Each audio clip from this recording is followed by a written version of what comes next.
right, so the stream started and we'll start in a few minutes.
Okay, it's 4:05, so let's get started. Can people hear me? Yes. Great. So welcome everybody to the March, can't believe it, CAG meeting for 2023. Thank you as always for making the time to be here. Before I pass it over to Desiree, I just want to mention that we have a few guests from DOT and Parks who are going to join us for the CAG only portion, for the very beginning of it, to talk to the CAG about the FDR greening study that they're kicking off and what some opportunities might be for the CAG to participate in that study. So I am going to turn it over to Desiree. Thank you, Paula. You could hear me okay? Okay, great. All right, let me share my screen. Okay. Great. And I'm assuming that looks good as well. Okay. All right. Good evening, everyone. Welcome to Community Advisory Group meeting for the Eastside Coastal Resiliency Project number 31. My name is Desiree Gazzo. I am here on behalf of HNTB Lero, the Program Management Construction Management for the Eastside Coastal Resiliency Project under the New York City Department of Design and Construction. I'm joined by fellow colleagues and sister agencies from the city that have worked on the project. And we have a few updates tonight. It is on the shorter side, since we did just present to CB3 last week. So again, I hope everyone had an opportunity to review that presentation.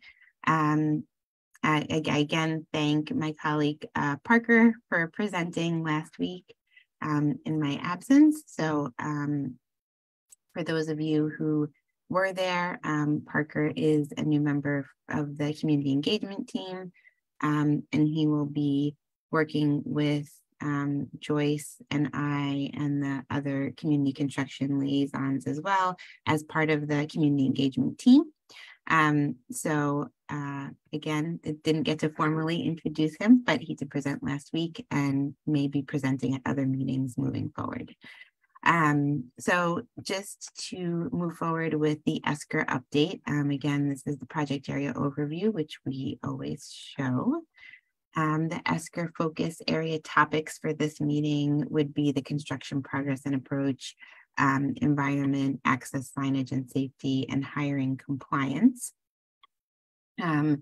We will kind of be focusing on PA1 primarily for this presentation.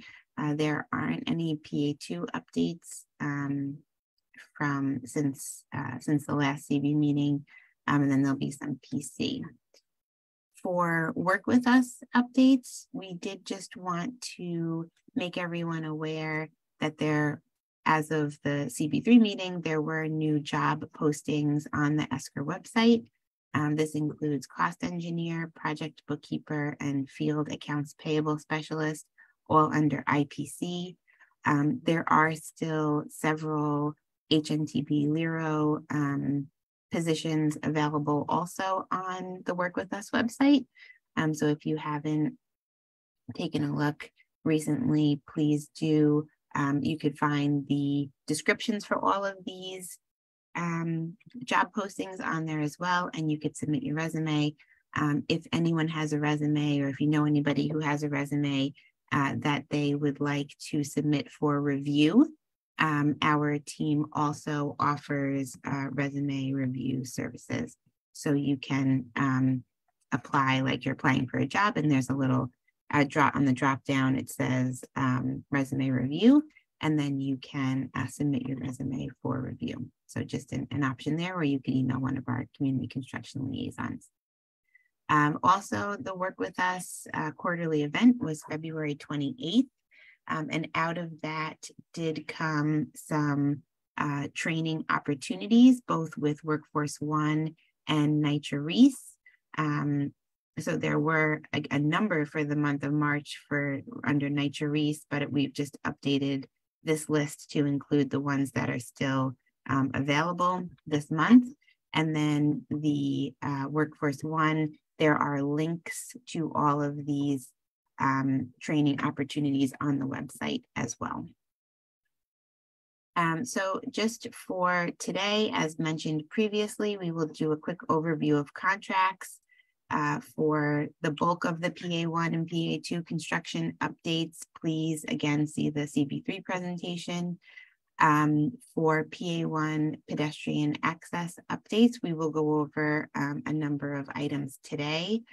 The PA1 schedule review, though I did mention that we would discuss it at this meeting, we will be holding off on that till the April CAD meeting. So in April, we will do a full review of the schedule. And then at the end of the presentation, we have parallel conveyance, just to review the construction updates for that, and then the environmental monitoring. And we have a new format for the environmental monitoring, so I am curious to gather feedback from you on that. So for overview of contracts, again, most of the work right now is ongoing. The O&M retaining wall is, it's in progress. There's pretty much a good amount of it complete. And we had a picture of that in the other presentation. Project Area 2 is moving along as well. The circulation to the ferry has changed just slightly, and that will be changing a little bit as they do the work in that area. It'll kind of swap from one side of the ferry landing to the other, but the ferry again will always remain open. And then for parallel conveyance, again, the majority of the work right now is test pits or subsurface investigations. And there's a link there to the PA1 and the PA2 galleries. So for Project Area 1 pedestrian access updates. So for Montgomery Street under the FDR, so that's the one right here, we issued an advisory, and I have it on the next slide, that the sidewalk under the FDR along the northern portion of Montgomery Street is currently closed. And that is for the construction of the flood wall that is happening again in what used to be the parking lot that Health and Hospitals was using. So that is a new, again, pedestrian access update. Coming up here in mid-April, The Corlier's Hook temporary pedestrian bridge will need to close over a weekend. So we're still getting more details on that. It looks like it will potentially be April 15th to 16th that weekend. However, again, we will confirm the date when it is finalized. But the sewer work that has been progressing throughout the park, it needs to continue underneath the pedestrian bridge. And the pedestrian bridge was intentionally built so that sections of it could be removed to be able to work underneath it temporarily, and then very easily put the section back in. So for that weekend, there will be a closure of the pedestrian bridge. Again, the ferry access will remain open, and we are working with the contractor to determine how, again, there will be a detour to the ferry, or, a method of, again, of course, making people aware that the pedestrian bridge will be closed, and then getting them to the ferry. So again, we will have more details on that, and we could provide those again in advance of that closing to Paula and Tara as we receive them, so that way they could, pass them along. The Delancey Street detour, we are, as mentioned, I believe last month, working with City DOT on that detour, on some additional signage for bicyclists and pedestrians, and then, any possibilities to kind of do anything else over there. So we're working closely with DOT on that. And again, we'll provide an update as soon as we move forward with that. We were asked to revisit that. So that's what we are doing currently with DOT. The East River Park Ball Field number 3, the temporary fences have been removed. For those who head down there, you'll see that the temporary fences have been removed. The final restoration is in progress, and the field is currently open for use. At East 10th Street, there was also a request for additional signage in that area. So that is in progress as well. We did look, and that is really the most direct and an existing bike lane there, again, in coordination with City DOT. But we are going to add some caution signage or work area ahead, so that there is an awareness that there are activities and bicyclists and motorists need to share the roadway and take caution in that area. This is the sidewalk closure at Montgomery Street under the FDR. So that's this little strip of sidewalk right here. The parking lot is already closed, and now the sidewalk is. So again, we ask that people just cross the street, cross Montgomery Street to cross the FDR service roads, and really, be safe in that area. Another PA1 kind of construction update of new work that's happening. Again, the O&M wall was mentioned. Another activity that's happening is the WIC drain installation.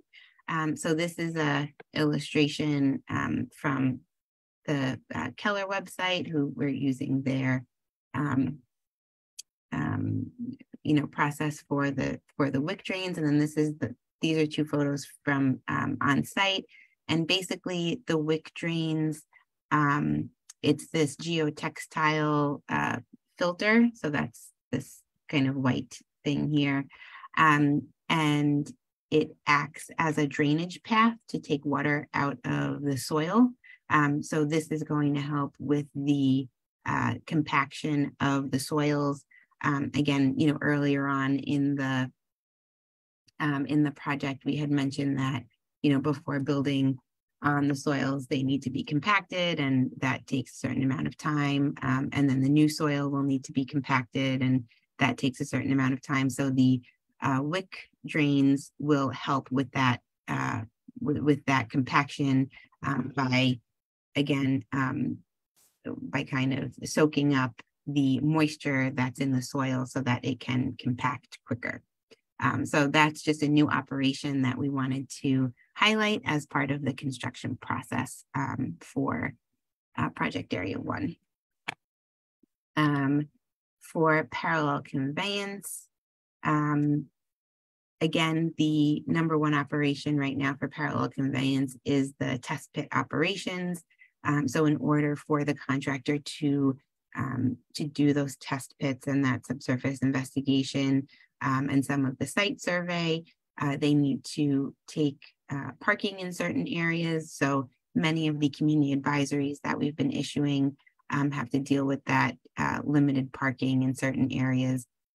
We've been trying to be as specific as possible so that folks are aware where those parking restrictions are and continue to issue advisories as the work moves throughout the site.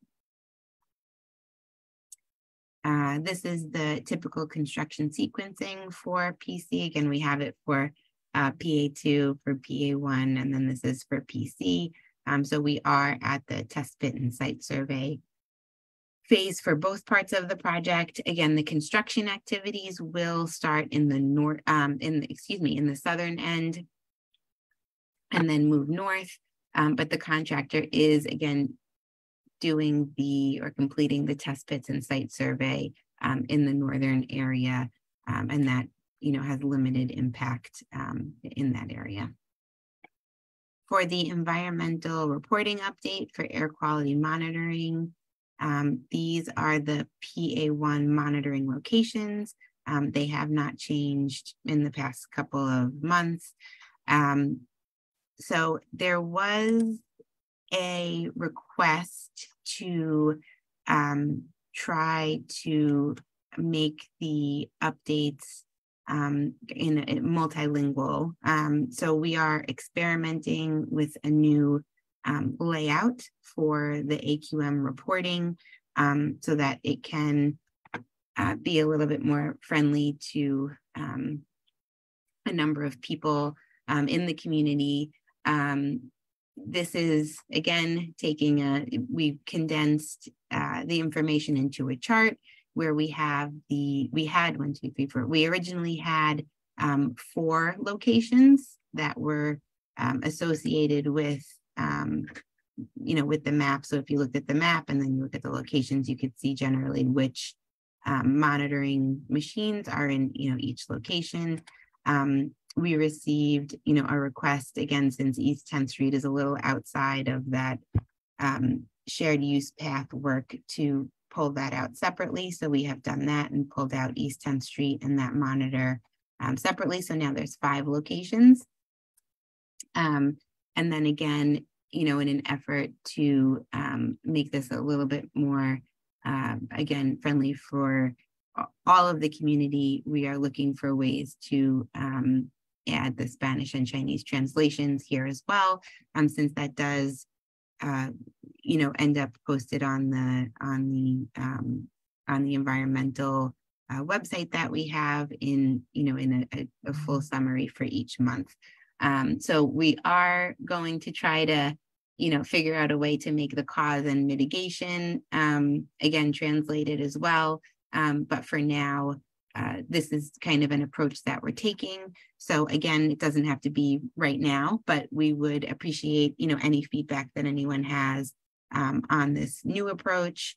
As far as the data, again, the particulate matter daily value did not surpass the Pell for the month of February. There were, again, shorter kind of spikes, a lot of it, and I think many people are aware because we did receive some feedback from the community on some of the, when they were cleaning the road cleaning and it was still, being dusty. So the team is working on different ways to suppress the dust there, and we have been talking to the contractor about that. But again, most of the exceedances were short and really focused on, inside the park where the construction was. And again, that it shows that they are applying the dust suppression techniques because they are short and they're being, taken care of when the alert goes off. So that's for project area 1. And then for project area 2, again, minimal in this area, and 1 was after construction hours as well. So that is the update for this month. So Paula, again, we'd be happy to take questions. Again, I think we all anticipated the CB3 meeting to be the second Thursday of the month, where we would have 2 weeks in between the CB3 and the CAG. We have learned that in months where there are 5 weeks, they have them on the 3rd week. So we got a longer look ahead for the CB3 meetings. So that way we could plan the CAG meetings accordingly. So again, there's not much of an update since there was a full update a week ago. Thanks, Desiree. Okay, Frank had a question first, so I'm calling on him. Thanks, Paula, and hi, Desiree. Thank you. I had 2 questions. The first one was on under the FDR bridge on Montgomery Street. I remember, and maybe I'm one of the few people just because it was on my radar, there were some discussions, but I believe it was more relegated to Pier 42. But in any case, if you allow me, that there would be increased lighting underneath that bridge. Do you have any idea? And I figure since this might be under DOT's purview, I'll take advantage of their presence here, but it's a very dangerous crossing underneath that bridge. And it's the kind of crossing where at all times people are being confronted with vehicles who are actually extremely impatient over there, wanting to get onto the FDR North.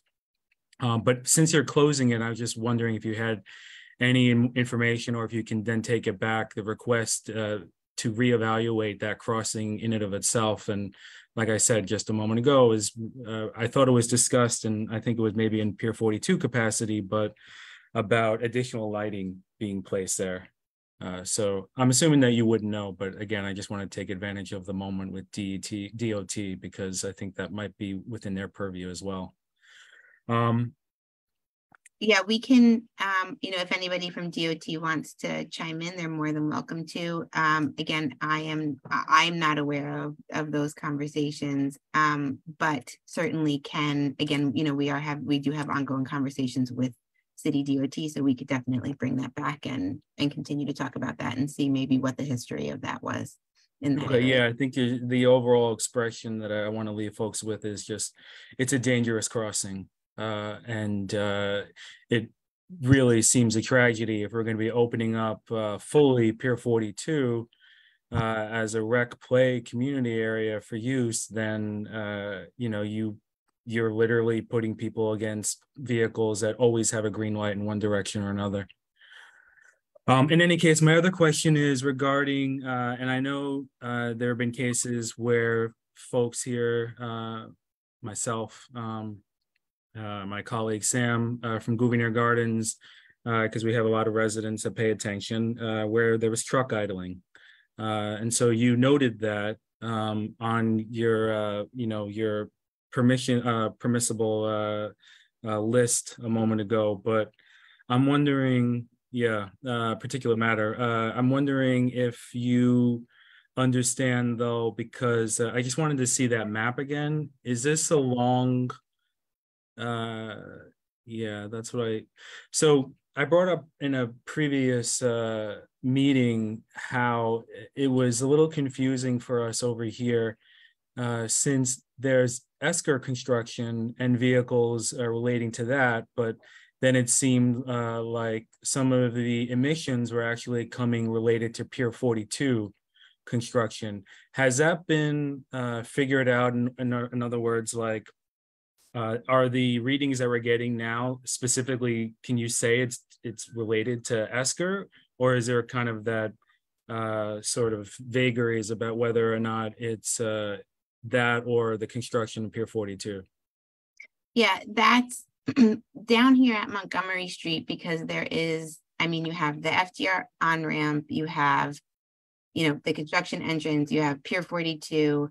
Again, with the flood wall work, when we were doing a lot of flood wall work down there, the trucks were using the slip ramps more than the Montgomery entrance. But then again, when you have work down there, then there's trucks down there. So it's a little difficult to pinpoint, which is, or what exactly is what. And I think, it seems like it's not that, again, the readings down at Montgomery Street, it is the 2.5, which is mostly the idling construction vehicles, but it is fairly, again, fairly low.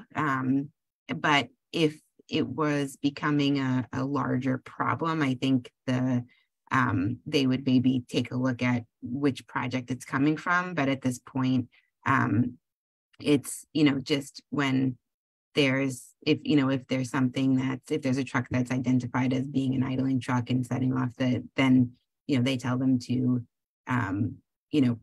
stop idling or, if they have to move where they're doing the construction, but they haven't, it seems like they haven't pinpointed delineated or between taken the time to say, if it's for Pier 42, then they'll tell them to shut down or what, again, I think if it's, again, remember, I don't know if you remember, but for PA2 early on in the project, when the air monitoring machine was like, was there a bus stop? By the bus stop, and it was this like constant thing, so I think if it was something that was this, ongoing problem, and it was clearly not an ESCR, cause, then they would, take the time to go through it. But right at that intersection, there's just so much going on. So it's what would be you may not know this offhand, then I'll let other people ask, but what would be a level in which they would evaluate that? And I'm only asking because it's hard for us being at the bottom of this project to understand who to turn to if we, I know that, and I will say this right off the bat, that you and your team have been really helpful every time my residents send pictures to me of vehicles, and you determine whether or not it's for ESCR or for Pier 42. And I have no idea. I'm assuming we'll soon be coming up with BMCR, which is also at that intersection. But I'm just saying, from a resident point of view, it's tricky to know whose project it is if there's truck idling and then it's increasing. So do you have a number of where that threshold is when they would start to kind of individually evaluate which project is causing? I could reach out to our environmental team to see, if there has been a want to, if they've taken the time to do that, and it's just summarized here, maybe they do have the that data, and what they provide us is just kind of a summary. So I'll reach out to them and then see if they have anything more to say about that, and then can give you a better answer then. Okay, no, I appreciate that. I'll let other people go. Thanks very much. Okay, thanks. Michael? Hey, Desiree, how are you? Good, how are you? Thanks. So I wasn't able to attend the community board meeting, but I have the slides from your website. And I'm just wondering, the slides only say that the archaeology will continue for another month, followed by additional testing. So I was wondering if there's any other update you can give about what's going on with the archaeology. And then the second question I had was if there's anybody from Parks on that can also tell us what's going on with the ball field at Corlears. So for the archaeology update, we don't have an update besides the one that was given at the CB3, that they are continuing the work. And then once they get to, again, I don't know if it's exactly a month or about a month, once they get to a point, then they stop, and then they get the results in or analyze the thing, what has been found, and then, make their determination of I don't want to say significance again, but make their determination of the level of significance, or how they categorize significance and sites, and then, how the work needs to proceed from there, right? Because their determination then helps determine how the construction work will proceed in that area. So that those would be the next steps. Okay. And then as far as the ball field, yes, I don't know if anybody from Parks is on that could answer that question. I don't see, this is Mike Bradley from Parks. I joined for the mobility and access discussion later. And I don't know anything about Corlier's Park, but I mean, other than about it, but I'd be happy to pass along the question. Yeah, I mean, we're just wondering what the timeline is, or if the ball field is still planning to be closed and why it's being closed, because we were promised that it would be open the whole time that ESCR was underway. I will absolutely try to get an answer to that. And to whom should I pass it along? You can let Paula or Tara know that they're the easiest ones to be able to get a hold of the rest of us. Okay. Michael, I'm not sure if you have our contact information, but I will send you a message with our contact information. Okay. I mean, Sarah Nielsen knows how to reach everybody, so I'll probably just pass this on to her. She has her, yes, she has our information. Thank you. You're welcome. Thank you. Great name, Michael. Thank you. Yes. I agree. Sandra, do you still have a question? I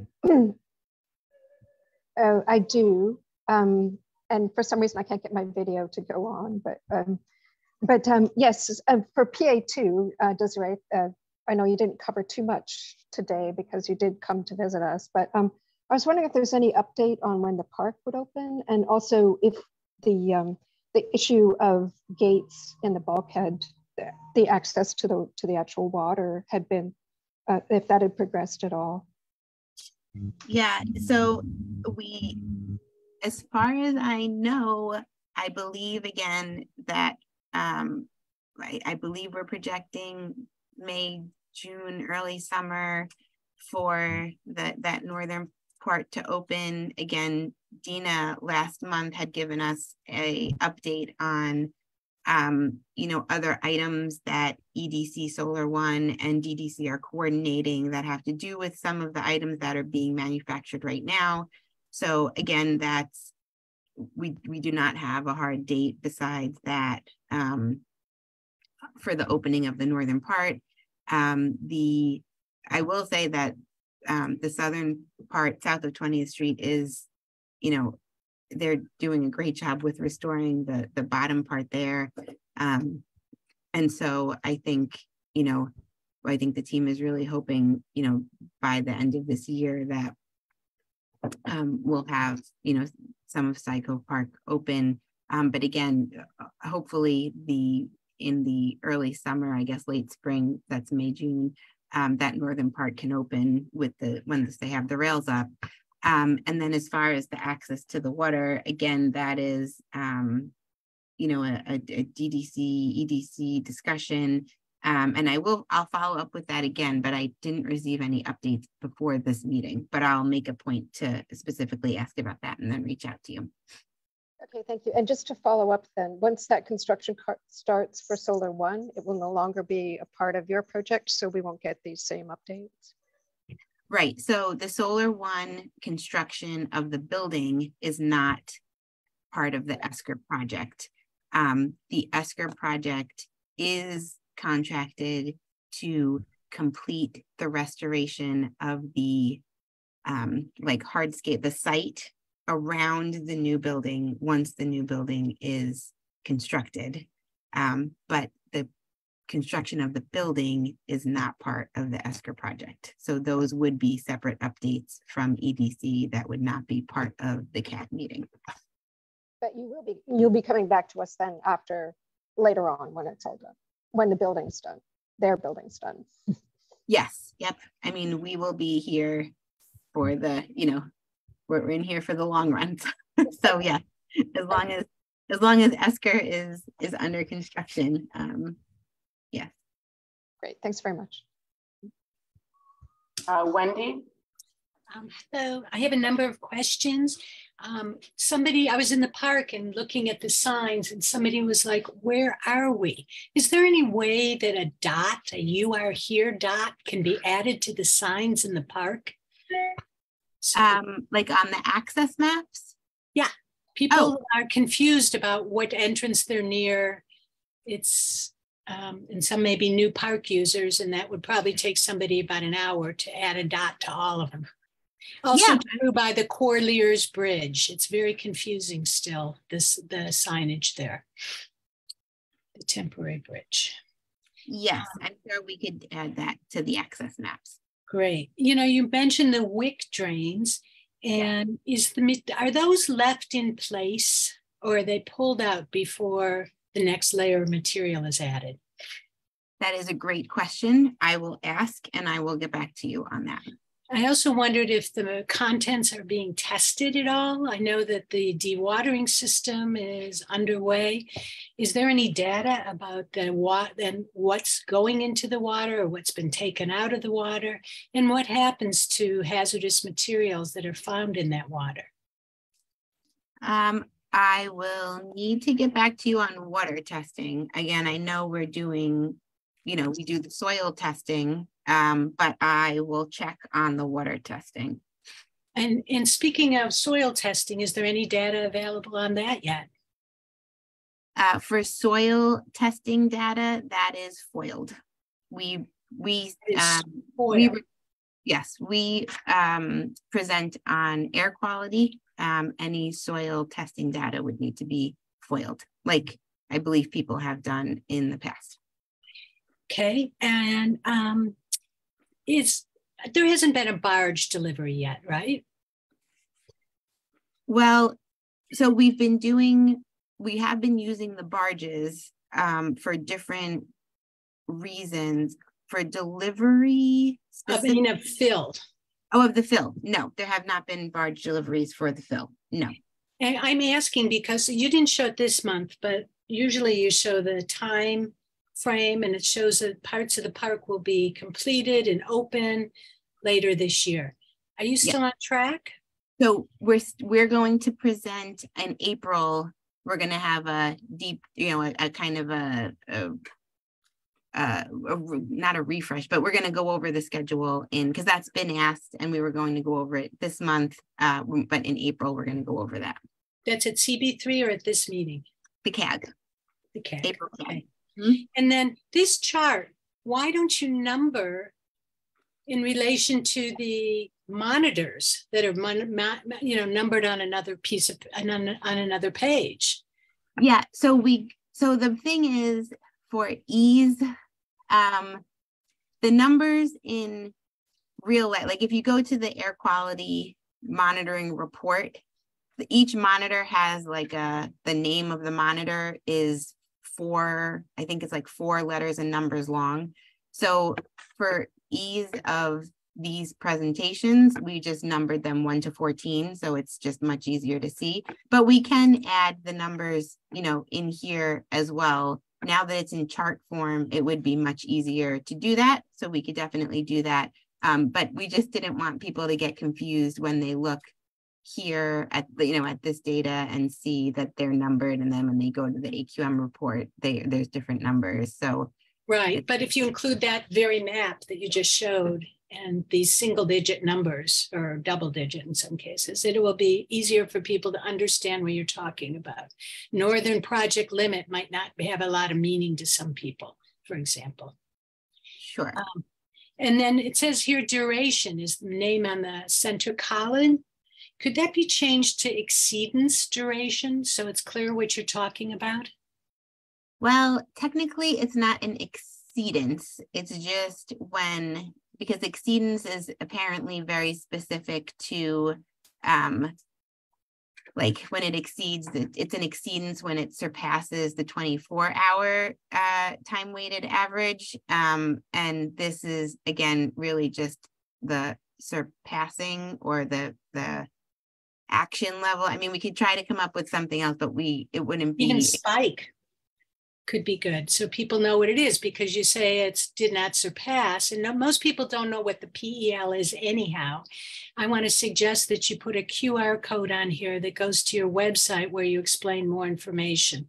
So if people are curious, they can get a little more information without having to have, too much language on there.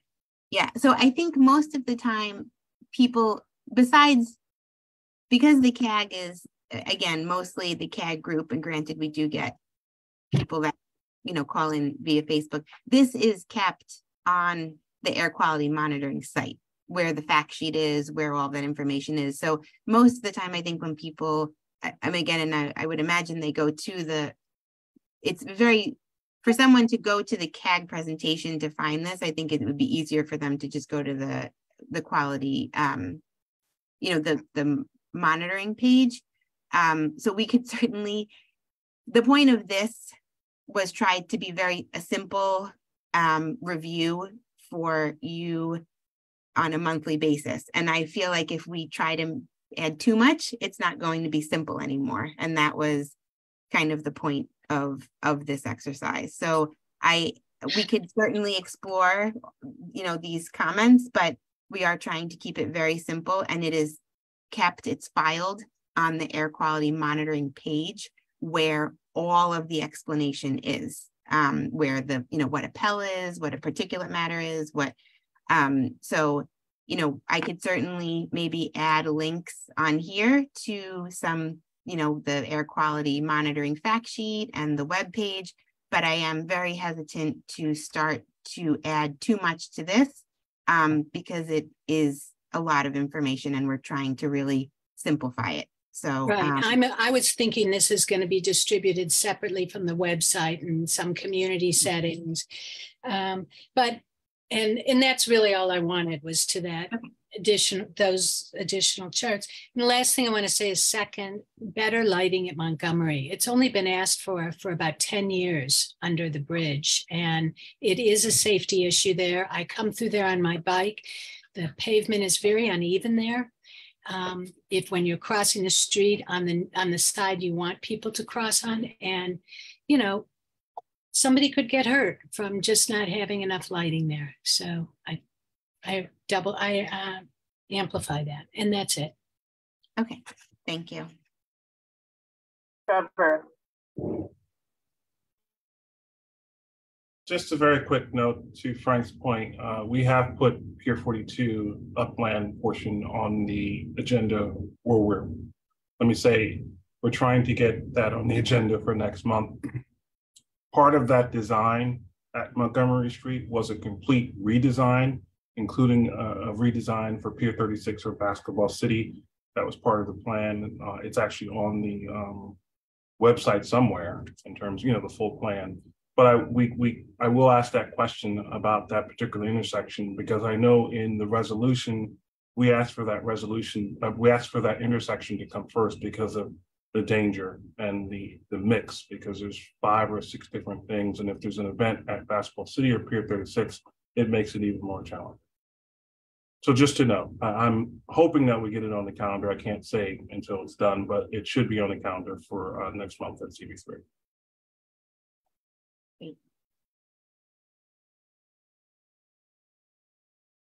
Any other questions? I think Wendy has a follow-up. Oh, okay, go ahead, Wendy.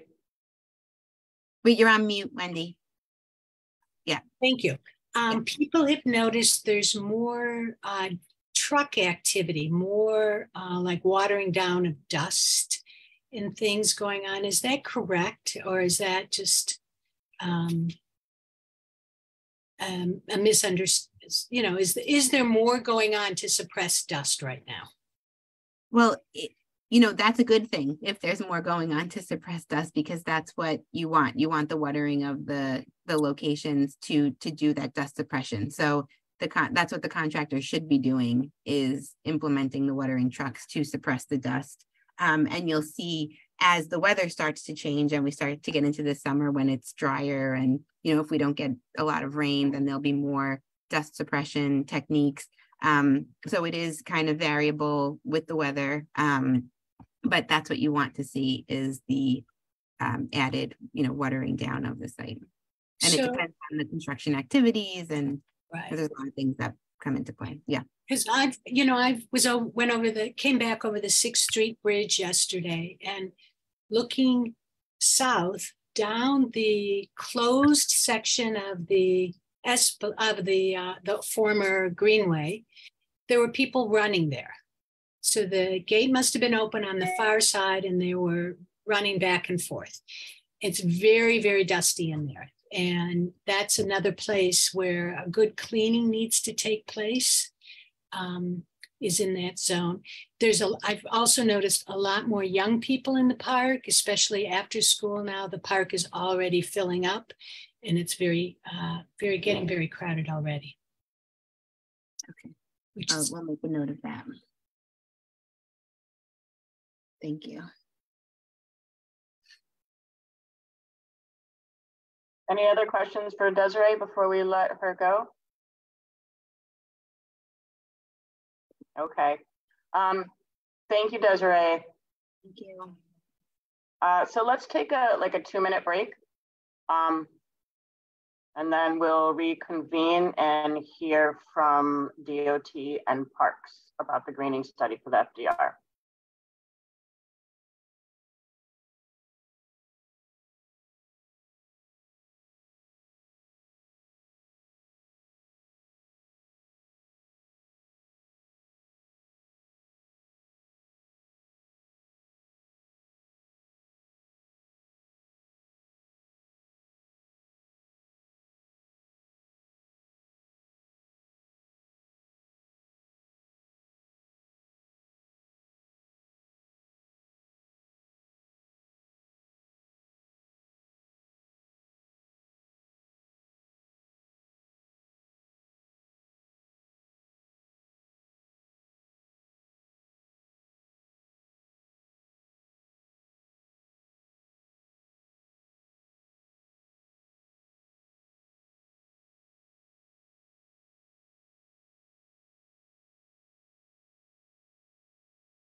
Welcome back, everybody.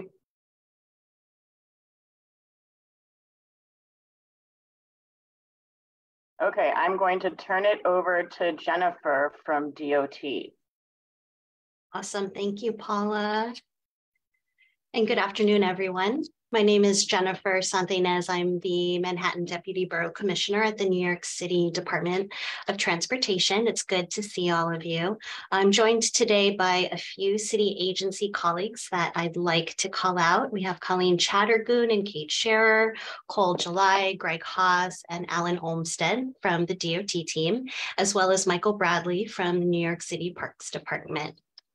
And as some of you may recall, the city released a request for proposals last fall to study the FDR Drive from Montgomery Street to 14th Street and identify opportunities along that stretch to possibly enhance safety, accessibility, and mobility, particularly between East River Park and the adjacent communities. DOT is the lead city agency for the study with support from the Parks Department. And I asked Desiree, Paula, and Tara if we could join the CAG today to share a few updates on our upcoming community engagement and outreach, and to introduce the city team as well as the consultant team related to this study. So at this time, I'd like to introduce and hand it off to Megan Bushlow from Arcadis, the study's lead consultant. Hi, everyone. Thanks for accommodating us to give this announcement about the project. My name is Megan Bushlow, and I'm with Arcadis, and we're also working with Star White House, One Architecture, Matrix New World, and TCT Cost Estimation. I'm joined on the line today with Michael Haggerty and Elizabeth Vanderels from Star White House. And I'll pass it over to Michael now to give an overview of the project and talk about some of our upcoming engagement steps. Okay. Hi, everybody. I'm going to share my, Paula, can I share my screen? I just made you co-host. Oh, okay. Thank you. You should be able to now.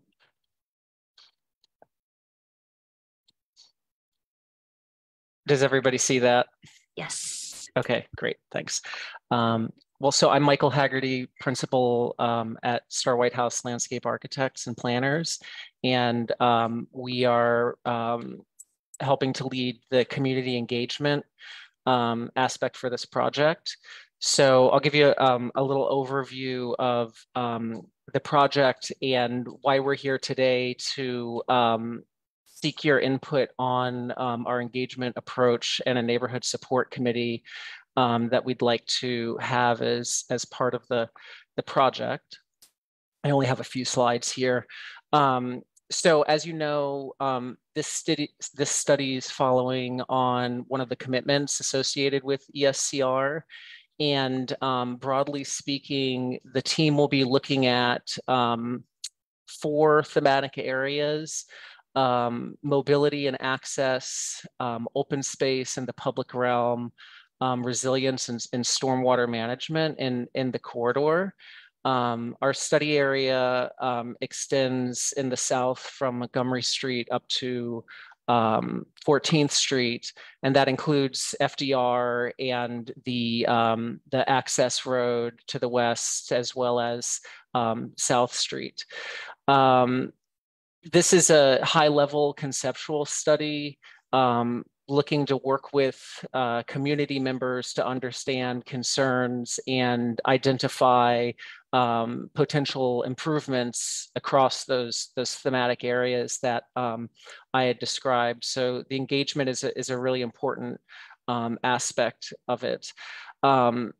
We'll be looking to identify, focus areas of concern, issues to study in particular spaces, and developing conceptual approaches for improvements.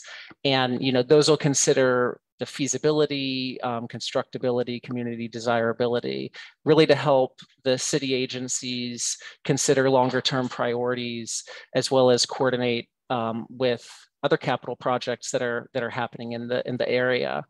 And then, lastly, the study really is an extension of everything that you've been doing around ESCR and community dialogue about enhancing the park and access to the waterfront and really safety in the public realm and this whole part of the East Village and the Lower East Side.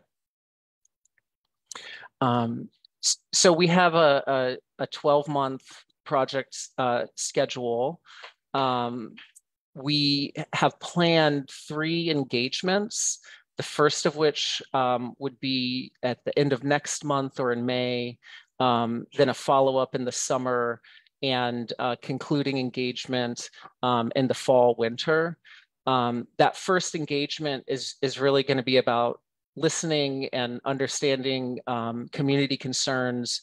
We've been looking at the engagement that has been done for ESCR, really going back a decade to understand what concerns have been addressed by ESCR and what is outstanding, and we'll be looking to continue that conversation. Then in the summer and the fall, the team will be coming back with concepts for improvement and seeking input on those conceptual designs. So a critical part of this process is a neighborhood support group. Similar to what you're doing as the CAG, we're envisioning a group of up to 20 members, including neighborhood groups, the tenants associations at the NYCHA communities along the corridor, as well as co-op boards, community boards, and representatives from the elected officials. And really the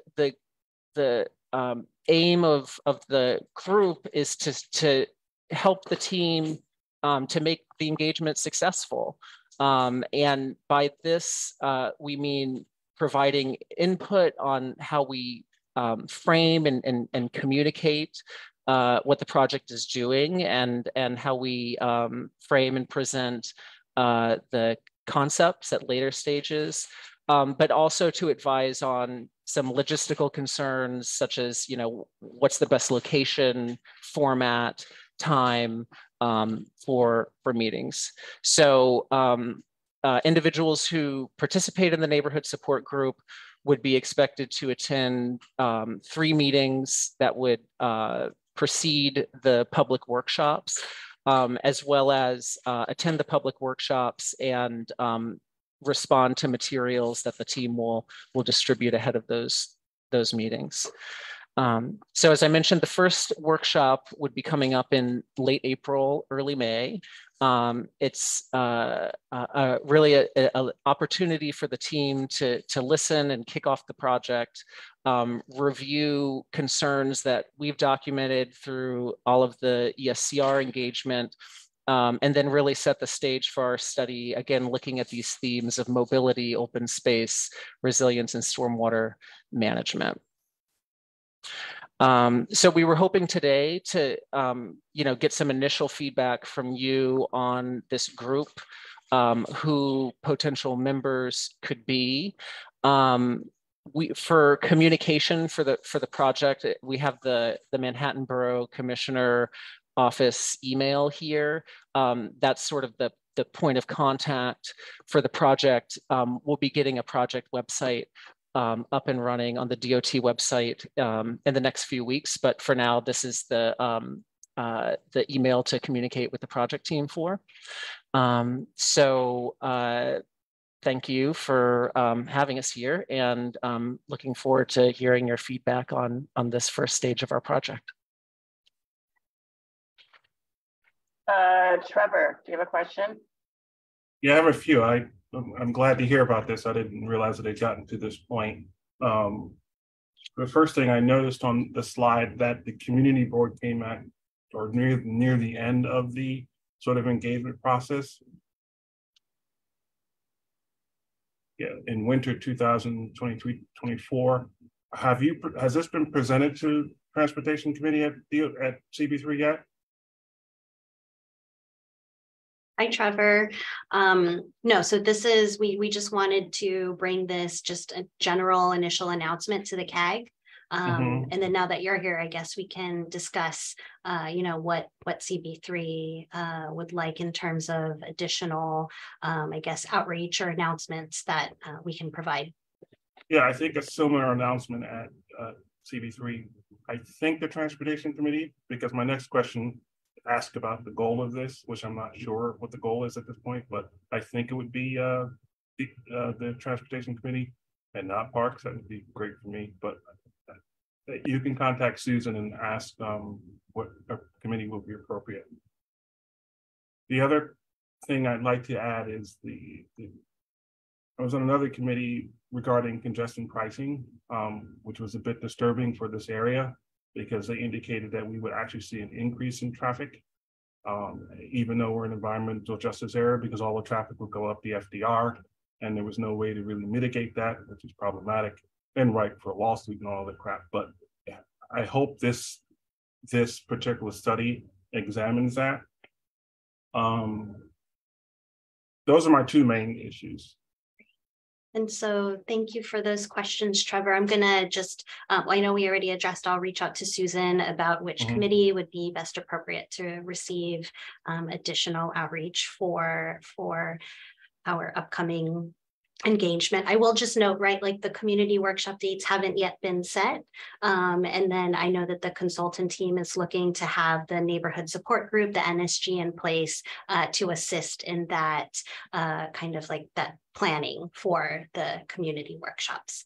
And then in terms of congestion pricing, you know, that really is an MTA question for timing and where things stand with that project. For this particular study, you know, it's really focused on accessibility, mobility, connectivity to the park from the adjacent communities. And so I hear you calling out for more of a traffic type study. And that's certainly, I think, feedback that will be helpful to receive during the workshops. And certainly if any of the project team would like to jump in with more thoughts, I welcome that. But that's really where things stand. Yeah. Let me rephrase that. So the goal of this is to find better ways to connect from the other one side of the FDR to the other side of the FDR, but not the FDR itself. Yes. And Megan, would you like to jump in? Yeah, I think that's right. It's really focused on like community improvements and continuing the enhancements on the city side and the Lower East Side, and with this new park that's under construction, how to really make sure that the community has access. So I think as of now, the plan is really to look at traffic data at a high level, but I think incorporate data on congestion pricing kind of as available. But I think, again, echoing Jennifer, that feedback at the first community workshop will be helpful. Okay, I'll see further, folks. Thanks. Thanks. Diane?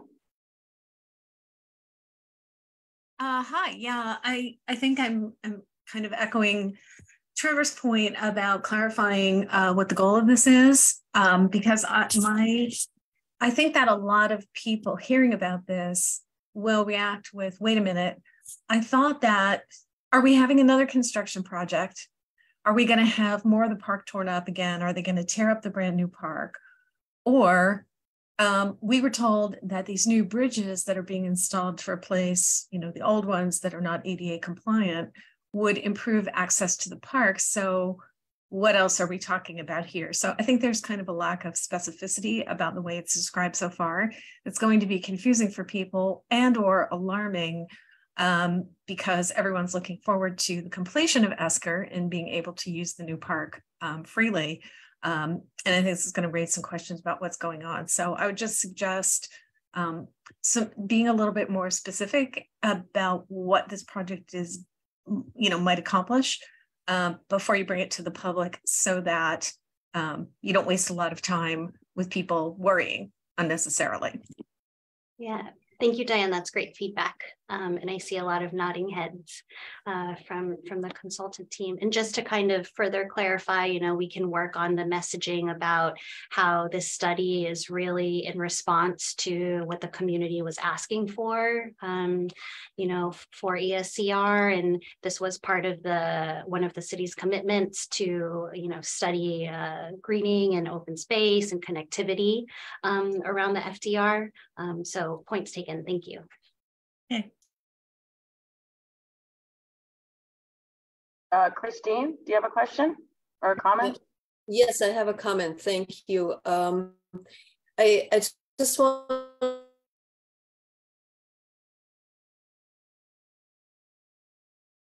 And you are just. Oh, wait, Christine, I'm sorry, you cut out. I don't know if you cut out for other people, but I couldn't hear you. Same here. Yeah, I couldn't either. All right, yeah, I'll turn my video off because that will usually allow hopefully you to hear me. What my comment is that you have a very long study area from Montgomery Street to 14th Street, And these workshops, I see 3 workshops, and to really do justice in terms of outreach and getting people to these meetings, I would say you need more community engagement and workshops, because people that live on Montgomery Street, you know, it's very different to 10th Street, right? So, you know, I think you need to think a little bit more about what a stretch it is and how many communities you really want to reach out to. And I think 3 workshops are just not going to give it justice to really hear from the people that live along that study area. Yeah, that's a really good point. And it's something, you know, the team needs to think about, and also in collaboration with the neighborhood support group. So, you know, we are considering and planning kind of additional engagements beyond the 3 workshops shown on the schedule here.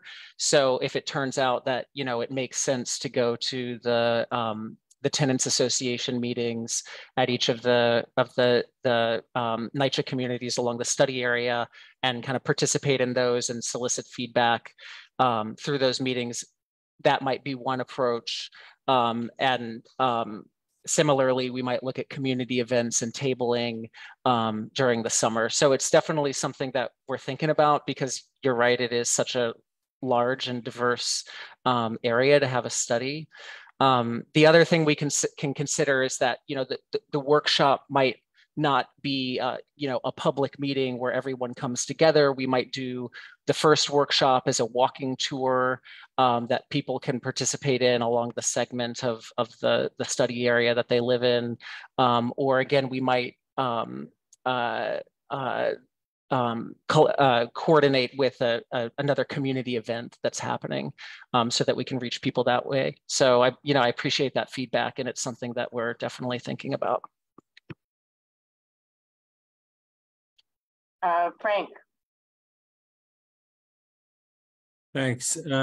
So I have a few questions I'll ask quickly.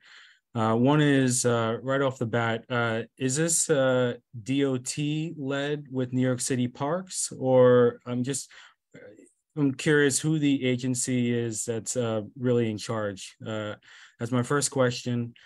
My second question is actually more of a statement. I think a lot of people realize it's Water Week. So beyond that, and I say that because I'm thinking of people like Damaris, who's not here. But if you're talking about the FDR, you're really mainly talking the subsidized housing all along the waterfront. And I don't see any NYCHA representatives here. So you make sure that is whoever is leading this, the first and foremost, those are the people that should be involved and centered on these conversations. And I'm just pointing out that at the very least, you would have someone like Damaris, who's, I think, otherwise occupied because it's Water Week. Then my third, this is a question similar to what other people were saying in terms of goals, but more specific to, is this all more just about a study in and of itself, how to work with what is going to be developed through ESCR, or is there money attached to any kind of, changes in the approach to the FDR? I'm just wondering where this is all leading towards. Is this just basically going to be a report about recommendations? Again, the focus is I'm trying to make here is, or is there funding that will be attached to this at the end of the study to do anything? Thanks, Frank, for those questions. So to answer the first, this is a DOT-led study with support from Parks. Since the study is really focused on like at-grade improvements or identifying potential improvements at grade along the FDR for that corridor, those are within the DOT right-of-way. Right, so it only made sense to have us be the lead agency in working with the consultant. And to answer, I guess, your second question, but third point, the purpose of the study is to, as Michael mentioned, is to develop high level concepts of potential treatments that could be used to enhance the open space and the waterfront connectivity improvements that ESCR is providing. And so that's where, that's the purpose of this mobility and accessibility study. Okay, all right, yeah, I just kind of wonder if there was going to be anything beyond that, but all right, thank you. I can speak quickly to the NYCHA point if that's helpful. Yeah, definitely good point. We recognize that that kind of the frontage road along the FDR Drive is really, we call it like the NYCHA edge, and most of the frontage is the NYCHA property. So we've been reaching out to and coordinating with some folks in the sustainability department, as well as recovery and resilience in NYCHA. And so we're looking for opportunities there for additional coordination moving forward. Wendy. Hey, I'm looking at the commitment that is in the list. It's number 48. And it talks about increasing sustainability and resiliency features in the area and of the drive itself. So are you actually looking at sustainability? The mention of NYCHA's sustainability person was the first I heard that word in this conversation or this document. Because to me, sustainability speaks to public health, and that is one of the big issues with the FDR. Understood. And Wendy, thank you for that feedback. I think those are great points to also bring back to the workshop, and potentially if you're part of the NSG, that could be workshopped a little bit more and discussed a little bit more about really what types of improvements could the consultant team focus on, right? We want to learn what the priorities are, have that first workshop be more of that like listening session, or the format is still TBD, but really gathering that feedback on what the community wants to see prioritized here. And following up from earlier points made, the name of this study is the East River Park Mobility and Access Study. The FDR should appear somewhere in that name in order to help people understand what it's about. People still have fatigue from all the meetings we had years ago. And I wonder, are you reviewing in detail those findings that were in the Big U report about the FDR? There's a whole section. Yeah, thanks for that suggestion. I mean, I think that kind of feedback about how we're communicating even the title of the project is really what we're envisioning the role of the NSG is to really help us with those kinds of details around communication framing. And then as for the Big U and the ESCR outreach, we're absolutely reviewing those reports. There are consultants on the team, including our firm and One Architecture, and Arcadis, who have been involved in the planning and the design of East River Park going back to the Big U. So we have team members who participated in those meetings as well. So that's definitely a really important starting point for our study, understanding all of that feedback and the community concerns expressed, even going back to the Big U. Right, because those findings showed that in all three compartments of the discussion, decking over the FDR Drive was a very popular choice. And I haven't heard anything about that here. So I wonder, are you going to be looking at examples of where the drive has been decked over, such as Rockefeller University? That happened within the same time period, cost about $500 million. It includes 2 acres of new space and new buildings. So, they're talking about it at the BQE, the Bruckner. It's, really time to rethink these Robert Moses era freeways that ring our city. And I do hope that some of that can be included. And I also hope that you'll especially solicit information from non-drivers. So only 22% of us own cars in Manhattan. And I know the congestion pricing adds a whole new wrinkle. But of course, with congestion pricing, the idea is that even if there's more traffic at first, it will quickly dwindle down. So I hope we can look at all of this in a more comprehensive way than the park as a whole, than ESCR as a whole has been handled.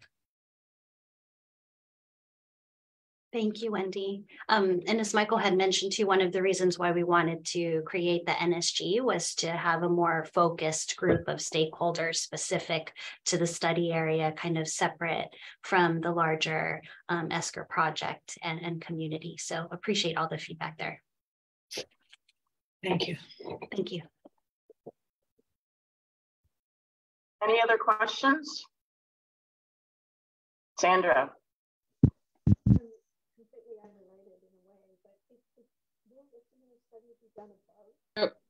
We can't quite hear you. Will there be a similar study done above 14th Street? Can you hear me? I heard, yeah. I'm not sure if you all heard the question. The question was, will there be a similar study done above 14th Street? And thanks, Andy, for that question. I hope you can hear us okay. At least for this particular mobility and access study, we're really focused on Montgomery to 14th. And that is to, meet one of the commitments raised during the ESCR process. And so that's good feedback to hear if there's interest. And I know we can continue to talk with CB6 about other ways we can look at other improvements and enhancements in the district. Trevor.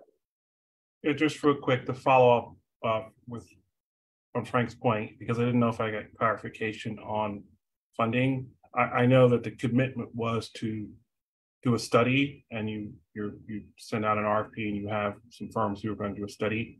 But does this become a DOT priority? Because I can't imagine there's funding for whatever the community decides to do. Does this become a priority for DOT and parks, or does this become another blue wave where it's nice, we spend a lot of time, but the glossy goes on the shelf and nothing ever happens? I'm just wondering what DOT's priority here for this particular study. Yeah, I appreciate that follow-up. And I will say I can't really speak to the specifics of funding, but DOT is interested to hear really what the community's priorities are, and then hearing more from the consultants' findings on the different types of concepts that can really come out of all of the workshops that they're going to host over the next year. And I know, I'll leave it at that, because it really is of our interest to, find locations where we can improve that connectivity and mobility. So we're looking forward to seeing where we can take this.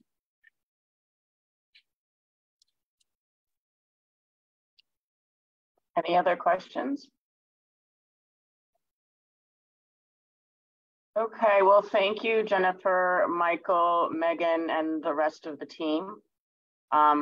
Thanks for joining us today and sharing that information. Thank you, Paula. Yeah, Paula, and thank you, everybody from the CAG. And Paula, I did want to ask how best to follow up regarding recommendations for the NSG. Does the CAG kind of have a dialogue after something like this and submit a response? Or, I mean, any individual, of course, can respond as well, but what do you think would be the best way to respond with suggestions for the NSG? Whatever people find easier. If you want,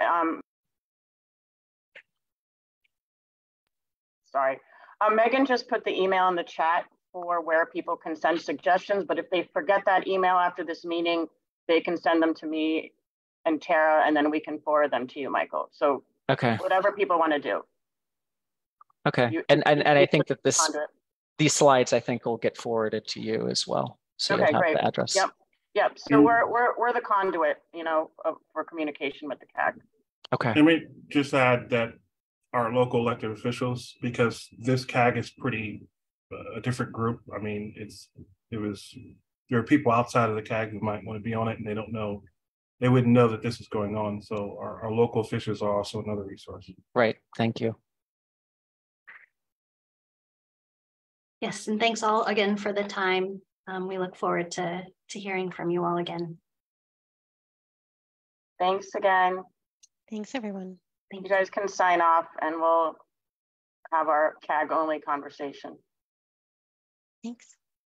Take care. Have a good evening. Thanks, you too.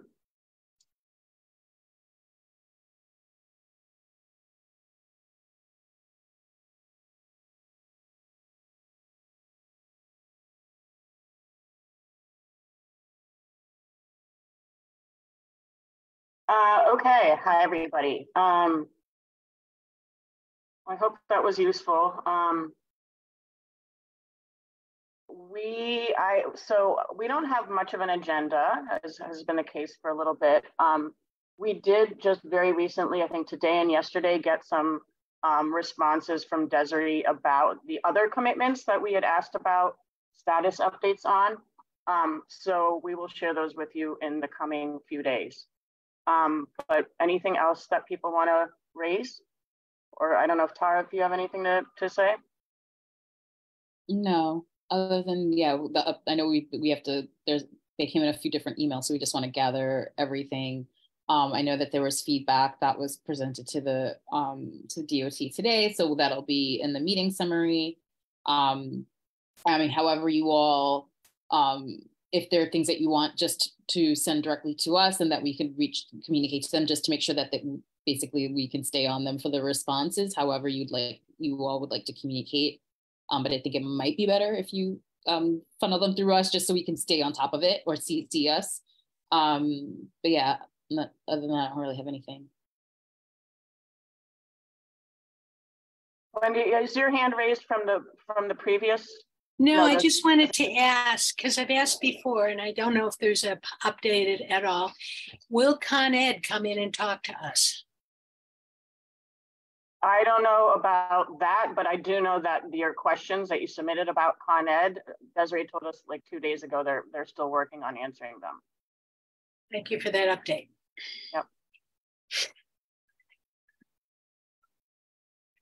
Anyone else? Do you think that, you know, seconding what was said about NYCHA residents taking part in this group, can there be something sent to the members of the CAG so they know this is coming about that? Or is that already in the plan? We can, you mean the CAG members that are in NYCHA? Right, that aren't here today. So yeah, we'll send them an email and directing them to watch the video, so they can just get an understanding of what's happening, as well as so they can also let other neighbors know, and then also you know, to provide an opportunity if they'd like to nominate folks to participate. Can I request that you include the time, the start of the time when that presentation is? We'll put a time kind of buried in there. Yeah, we always do a timestamp. Yep. Thank you. And just by the way, Katie Lowe put a message in the chat that a lot of NYCHA leaders are in DC this week for a workshop. Anything else? Good night, Michael. Okay, well, have a good rest of your evening, everybody, and a good rest of the end of your week. Thanks. Thank you. Happy Water Week. Bye.